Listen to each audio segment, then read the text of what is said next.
ዶሽ ሚል ጧሚል ተዘረፍ ካልተዘረፍ ቤቴን ከፍት አድርጌ እንኳን ብተኛ ለጥላለሁ። አንድ ቀን ቢሆን እኔ በእናንተ ቦታ አይደለም ያለሁት። እኔ በእናንተ ቦታ አይደለም ያለሁት። በእናንተ ቦታ ያላችሁት እናንተ ናችሁ፣ የበይ ተመልካች።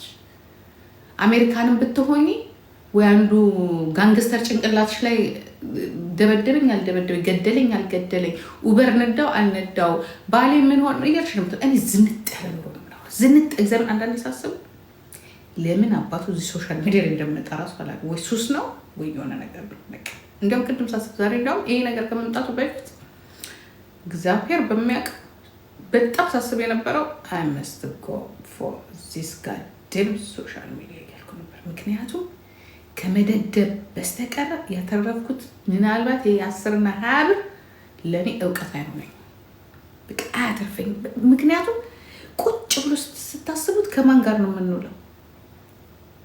ከእንደነዚህ ሄዶ የምትባል ወንድ አገረድ ሴቱን ወንድ የምትውል ከማን ጋር ነው የምውለው? እግሩን ሰብስቦ የሁለት ልጆች አባት ቤቴ ውስጥ የገባ የልጄ ባል የሚባል እንዲህ እግሩን ሰብስቦ ቁጭ ብሎ እያለ የሚያወራ እንደዚህ አይነት ሰው ጋር እየኖርኩኝ አልኩኝ። እንደዚህ አይነት ሰው ጋር እያሳለፍኩኝ ጂጂ ዘርስ ላይፍ ቀኑን ሙሉ እዚህ ውለሽ እግዚአብሔር ምስክሬ ነው። ብቻዬን እኮ ነኝ፣ ብቻዬን ሆኜ እውነት ይሄ ላይፍ ነው። እዚህ ቲክቶክ ላይ ያለው ላይፍ ጥሩ ብር ታገኝበታለሽ፣ ቁጭ ብለሽ ልትሰሪበት ትችያለሽ። ግን ከነማን ጋር ነው ጂጂ የምትውይ?